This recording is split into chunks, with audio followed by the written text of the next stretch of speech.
The Old Man on FX may act like any political, military, or espionage story it wants to, which I guess it is in many respects. But in reality, this show is really just a soap opera, and it works best when it embraces those aspects.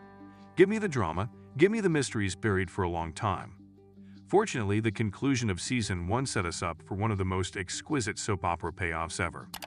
Longtime friend and business partner Harold Harper was informed by Dan Chase that his daughter Emily is actually the biological daughter of Afghan warlord Forrest Hamzat, who has been pursuing Chase for some time. I wonder why. As Season 1 came to a close, Emily had been brought to Hamzat's hamlet and was being pursued by Chase and Harper. She was also known as Parwana there. Let's get started with Season 2, which picks up nearly shortly after.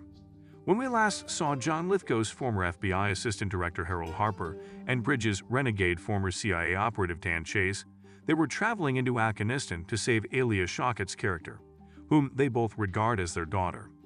Shaukat was initially introduced as the model FBI agent Angela Adams, but she later revealed herself as Emily Chase, the true name Balor Dodfar, the daughter of Dan Chase and his Afghan-born wife. But an 11th-hour turn of events in the season finale revealed that Emily was actually Parwana Hamzat, the biological daughter of Faris Hamzat, the Afghan warlord Dan Chase betrayed decades before when he fled with Hamzat's wife, Balor. Emily Angela was kidnapped by Hamzat's sister Khadija, Jacqueline Antaramian, who was promoted to the main character for Season 2, and taken back to her childhood village in Afghanistan in the last moments of Season 1. About 3 weeks after Emily was abducted, the second season opening centers on Chase and Harper's ill-fated attempt to get into Afghanistan. Now that the Taliban are back in power, difficult to accomplish. The most obvious setback from the two-episode debut of The Old Man is one I also feel compelled to mention. Dave and Carol are still MIA. To be fair, this is since 8 is set in Afghanistan, and the last time we saw Chase's devoted Rottweilers, they were being given to an unidentified woman in an underground parking structure in Level A. In the back of a vehicle, Chase and Harper are being smuggled into Afghanistan. Everything appears to be going according to plan until they are ambushed by Taliban fighters who murder their driver, the only person who is aware of the name of their next contact. That's entertaining then? Bridges and Lithgow do some excellent buddy spy comedy work as two grumpy old men argue about ways to prolong their lives. Additionally, there's a conversation in which Harper is told to phone an enigmatic her for assistance. Thanks to GPS and satellite phones, they reach the meeting spot without any problems, but the men inside are not amused by two grizzled white males walking right in. Everything works out though, as just before Chase and Harper are about to be shot in the brain, a handsome Afghan named Omar, Arturzai Barrera, arrives on horseback. He introduces himself correctly and gains the trust of the elderly men by using all the right names. Omar appears too good to be true at first, always a warning sign, because he is a Taliban resistance member and provides a lot of background information on Forrest Hamzat. In essence, Hamzat is caught between trying to defend his community's members and the Taliban administration due to his control over a sizable lithium resource. The scene's intricate intricacies are insignificant. What matters more is that Omar could as well be holding a huge sign that says, "Hello, Omar is my name. I'm a double agent for the Taliban." He is, to put it mildly, fascinated since he knows that this woman that Chase and Harper are attempting to find is a resource. We also discover more about Balor's part in Emily's familial turmoil in our first flashback of the season. Young Johnny and young Balor are planning their new lives as Dan and Abby Chase during that disastrous diner dinner from the series opener.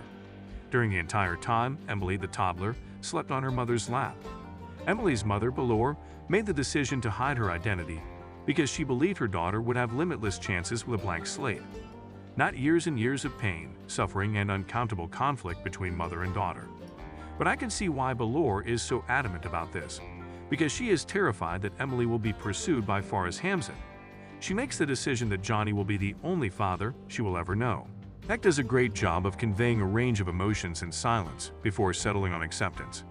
It is evident that Bridges believes he let Balor down when we cut back to the present day, and his expression conveys pure failure. Even though Omar is fully aware of Chase's deceit, Chase and Harper continue to believe Omar is on their side at this time.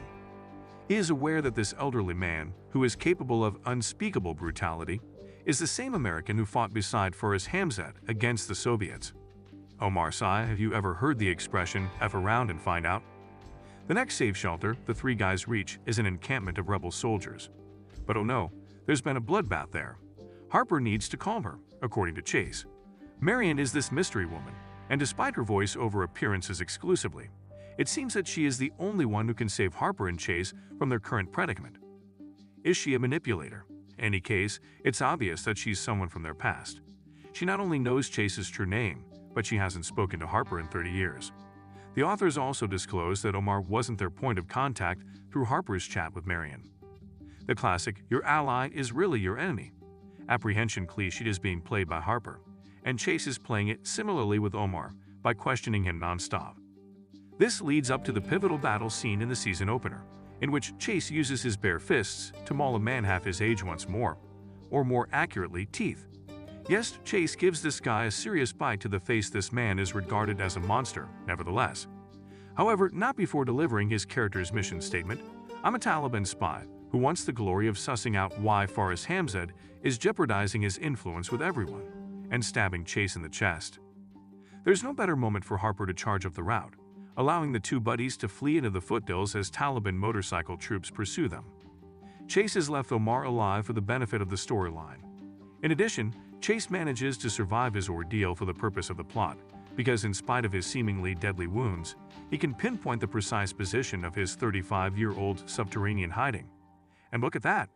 He also still has his 1980s first aid box, with all of its strangely fresh items. The episode's denouement starts while Chase and Harper are securely nestled inside the cave, linking the story to their discussion about Emily's youth soccer squad in the opening scene. This was hardly your average after-school diversion. Chase understood Emily was still Faris Hamzad's daughter, and that there would always be some part of her that didn't belong to me the day Emily insisted on playing soccer with a fervor he had only witnessed in Afghanistan. That she's going to find out the truth breaks his heart. Chase also highlights some legitimate worries, such as the likelihood that Emily will make Hamzad think about Balor, and that he will turn his resentment toward his own daughter. However, we can't focus on that for now, since we have a triple whammy to round off this episode. First, we find out that the mysterious Marion is Harper's ex-wife over the phone with his wife, Cheryl. Next, we go on a brief detour into Chase's subconscious, where a specter of young Faris Hamzad mocks his old friend for being his violent real self and for having kept Emily's identity a secret all of her life. At last, Chase discovers that Hamzad's presence is somewhat real as he wakes up. After cautiously approaching Chase and aiming a gun at him, old Faris Hamzad cuts away, and we hear a gunshot. Even though this is a cliche for a cliffhanger, I'll overlook it because the season premiere is 2 parts long. I'll see you at the upcoming recap.